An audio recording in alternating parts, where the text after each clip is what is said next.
Jack never expected to wake up to a crime scene in his own front yard. But there it was. Petals ripped apart, stems broken, and freshly planted daisies stomped into the dirt as if an elephant had waltzed through. Except it wasn't an elephant. It was Karen. Again. He gripped his coffee mug tighter, watching from his porch as his neighbor, a middle-aged woman with a permanent scowl and an attitude to match, marched right through his flower bed like she was on a personal runway. Barefoot, robe swaying, completely unbothered by the destruction she left in her wake. "Morning, Jack," she called out, stepping directly onto a delicate tulip without even a glance down. Jack exhaled sharply, rubbing his temples. "Karen, you're walking through my garden again." She stopped, turned, and blinked at him as if he had just spoken in an alien language. "Oh, this? It's just a shortcut. It's not a big deal." Not a big deal. That's what she said every single time. Jack had spent months perfecting that flower bed. Hours in the sun, carefully picking the right soil, watering each plant with the precision of a scientist nurturing a rare specimen. And yet, every morning, Karen treated his garden like her personal sidewalk. He tried reasoning with her. "The sidewalk is literally right there. 2 steps to your left." Karen scoffed, flipping her hand in the air dismissively. "I've lived here longer than you, sweetie. I've always walked this way. Your little flowers shouldn't be in the way." Jack gritted his teeth.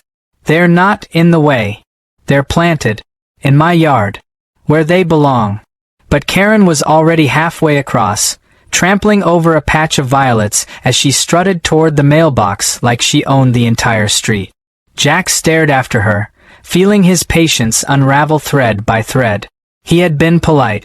He had asked nicely.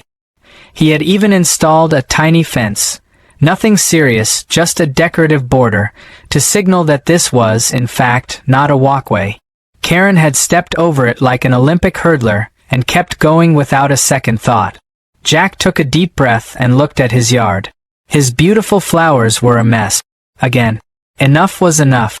That night, he brainstormed solutions with his best friend, Mia, who lived a few houses down.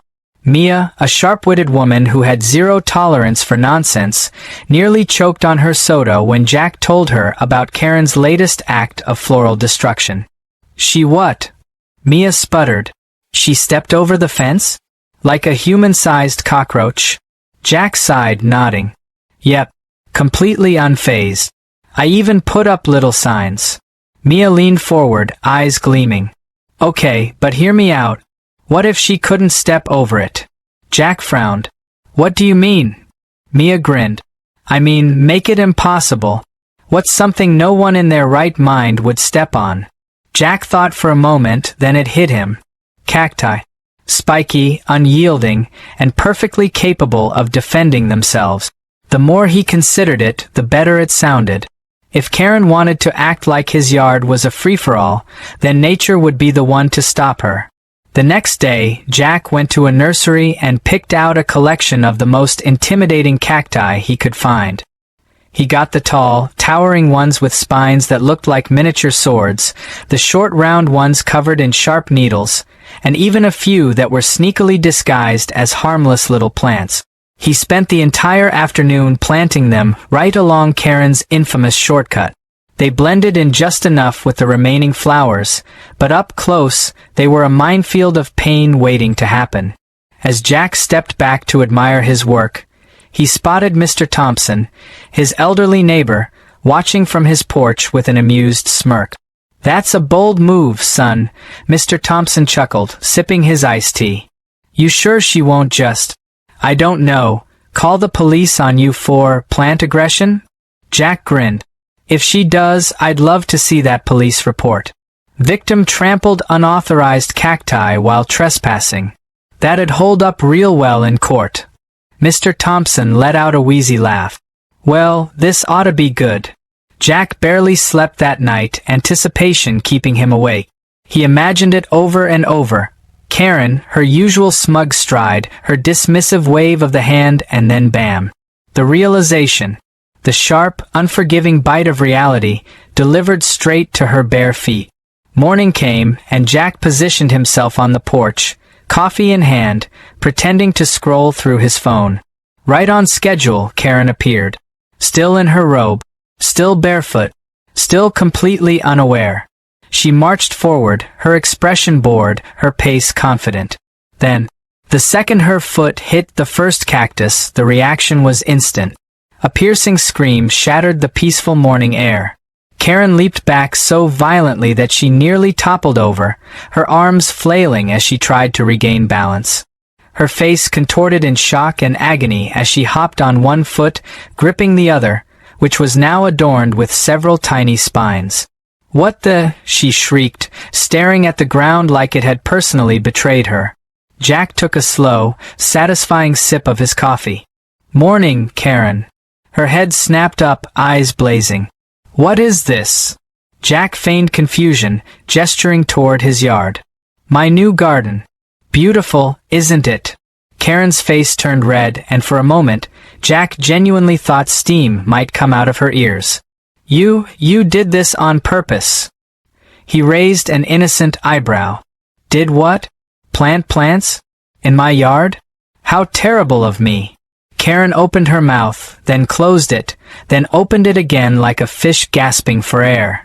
She looked down at her foot, still covered in cactus needles, then back at Jack, who continued to sip his coffee with the composure of a man who had just won the greatest battle of his life.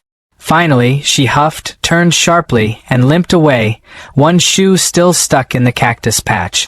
Jack watched her retreat, a victorious smirk forming on his lips.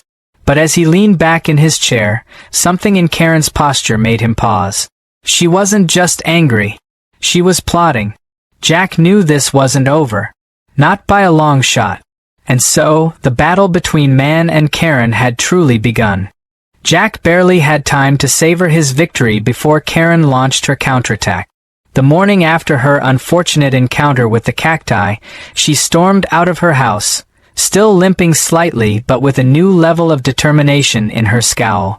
Jack watched from his porch as she took careful, deliberate steps toward the HOA office at the end of the street. He had seen that march before. It was the same one she used when she complained about people leaving their trash cans out for too long or when a neighbor dared to paint their shutters a color she deemed unacceptable. This time, Jack had no doubt who her complaint was about. Sure enough, later that afternoon, an HOA representative named Mr. Benson, a grumpy, self-important man with a clipboard permanently attached to his hand, showed up at Jack's doorstep. Jack leaned casually against the doorframe, already prepared for the nonsense that was about to spill from Benson's mouth. "We've received a complaint," Mr. Benson announced, flipping through his papers as if he were reviewing evidence for a court trial. "It seems you've installed a hazardous obstacle in your yard that is causing safety concerns for the community." Jack smirked. "You mean my plants?" Mr. Benson narrowed his eyes. "You planted cacti directly in the path that Ms. Karen has traditionally used." Jack took a slow sip of his lemonade. "Traditionally used? Since when is my yard part of public property?" Mr. Benson stiffened. "Ms. Karen claims that she has been walking that way for years, and your recent landscaping choice has resulted in injury. The HOA requires all homeowners to maintain a safe and welcoming environment." Jack chuckled, crossing his arms. "Oh, I see. So, I'm required to make sure my garden is welcoming to trespassers? Should I also install a red carpet and a juice bar for her convenience?" Mr. Benson pursed his lips. "That's not what I'm saying." Jack tilted his head. "So, let me get this straight. I planted legal, natural vegetation in my yard, on my property, and now I'm being told I have to remove it because one person refuses to use the actual sidewalk." Mr. Benson adjusted his glasses, clearly uncomfortable. "If a plant is deemed hazardous, we have the right to request its removal." Jack resisted the urge to laugh. "Right. And how many other homeowners on this street have cactus gardens?" Mr. Benson hesitated, looking down at his clipboard. Jack leaned forward slightly. "You know what I think? I think Karen is throwing a tantrum because, for once, she didn't get her way. And now, instead of telling her to stop walking through private property like a normal person, you're trying to punish me for fixing a problem she created." Mr. Benson sighed, rubbing his temple. "I understand your frustration, but rules are rules. You have 1 week to remove the cacti, or you'll be fined." Jack's jaw clenched, but he forced himself to remain calm. He knew the HOA loved handing out fines like candy on Halloween, and he wasn't about to let Karen win this round. If she wanted to play dirty, so could he. That night, Jack sat at his desk, flipping through the HOA handbook. He read each section carefully, searching for anything that would give him an edge. After an hour of dry legal jargon, his eyes landed on a specific clause. Decorative rock gardens featuring native desert plants were not only permitted but encouraged as an eco-friendly landscaping choice. Jack grinned. He didn't have to remove the cacti. He just had to expand the idea. The next day, Jack got to work. He ordered bags of decorative gravel, larger drought-resistant plants, and a few strategically placed boulders. He went beyond just cacti, adding agave plants, desert roses, and yucca. He even installed a tasteful wooden sign that read, "Protected Native Garden, a please do not disturb." By the time he was finished, the front yard no longer looked like a simple flower bed. It was a fully realized desert oasis, completely within HOA guidelines. Jack leaned against his shovel, admiring his handiwork. It was beautiful, functional, and best of all, untouchable by any ridiculous HOA fines. Karen, of course, was furious. That evening, Jack caught sight of her peering at his yard from her driveway, arms crossed tightly. He could practically hear her brain overheating as she tried to figure out how to undo what he had done. But she wasn't the type to give up easily. He had humiliated her once, and she was clearly plotting her next move. Jack didn't have to wait long to see what it was. Around midnight, he woke up to the sound of rustling outside his window. Peering through the blinds, he spotted a shadowy figure crouching near his cactus garden. He grabbed his phone, flipped on his security camera app, and zoomed in. There she was. Karen, armed with a pair of gardening gloves and a flashlight, trying to rip out his cacti.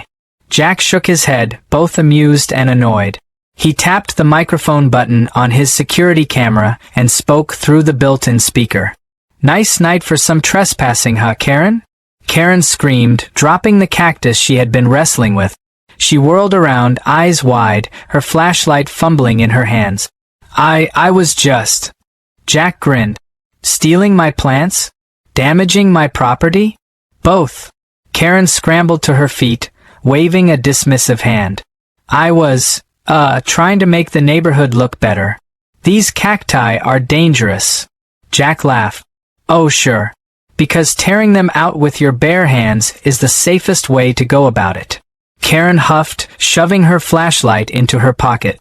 "You can't prove I was." Jack tapped his phone screen. "Smile for the camera, Karen.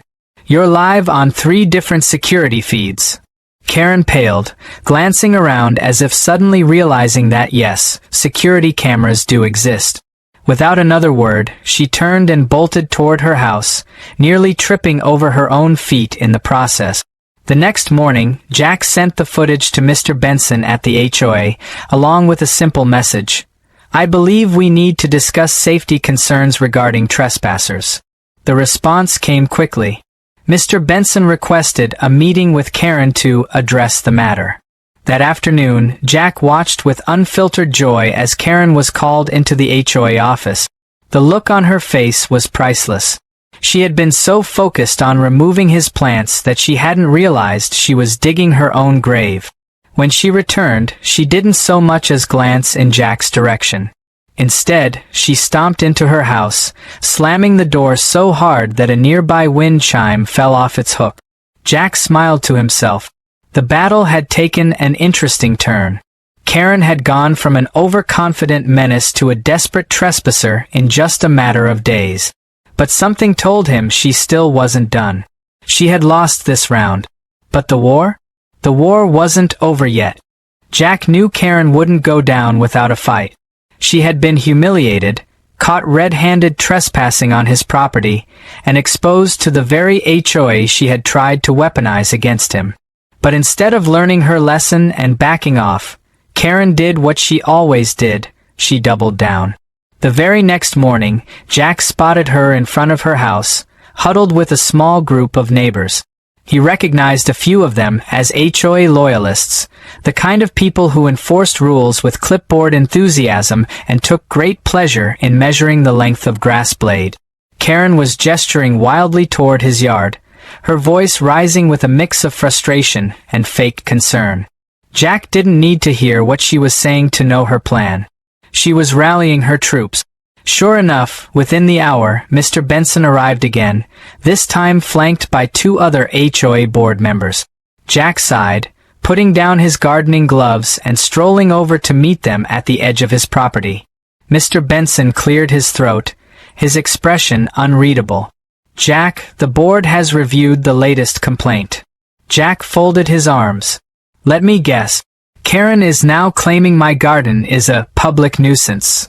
One of the board members, a woman named Mrs. Caldwell, nodded. "There have been multiple complaints about the cacti being a danger to pedestrians." Jack raised an eyebrow. "Pedestrians? The only person walking through here is Karen, and last I checked, trespassing doesn't make you a pedestrian. It makes you a problem." Mr. Benson sighed, clearly tired of being in the middle of this mess. Regardless, the HOA has to take neighborhood concerns seriously. Jack held up his phone. "You mean concerns like trespassing? Because I have video evidence of Karen entering my property in the middle of the night and attempting to vandalize my garden. I'm more than happy to take this to an attorney." That made Benson pause. The other 2 board members exchanged glances. Jack knew they weren't expecting him to fight back with hard evidence. HOA rules were one thing, but legal battles? That was another. Mrs. Caldwell shifted uncomfortably. "Jack, we understand your frustration, but—" A new voice interrupted. "Actually, I think Jack has a very strong case." Everyone turned to see Mr. Thompson, the retired lawyer from down the street, strolling up with his hands in his pockets. He was wearing his usual sun hat, his expression casual but sharp. Jack hid his smile. He hadn't expected backup, but if anyone could shut down HOA nonsense, it was Mr. Thompson. Mr. Thompson gestured toward the board members. "Now, I've been living here long enough to know the HOA rules inside and out, and I recall a very specific clause about repeated trespassing. Something about a homeowner's right to protect their property." Mrs. Caldwell's face tightened. "That's not—" "Oh, but it is," Mr. Thompson interrupted smoothly. "See, if someone is repeatedly caught violating property boundaries, they forfeit their right to file HOA complaints about that same property. Keeps people from abusing the system to harass their neighbors." Jack blinked. He had been looking through the rulebook for loopholes, but somehow he had missed this particular gem. Mr. Thompson just smirked, clearly enjoying the moment. Mr. Benson frowned. "That is technically true." Karen, who had been watching the exchange from her porch, stormed over in outrage. "You can't be serious. He planted dangerous plants on purpose." Mr. Thompson shrugged. "On his own property, which he has every right to do."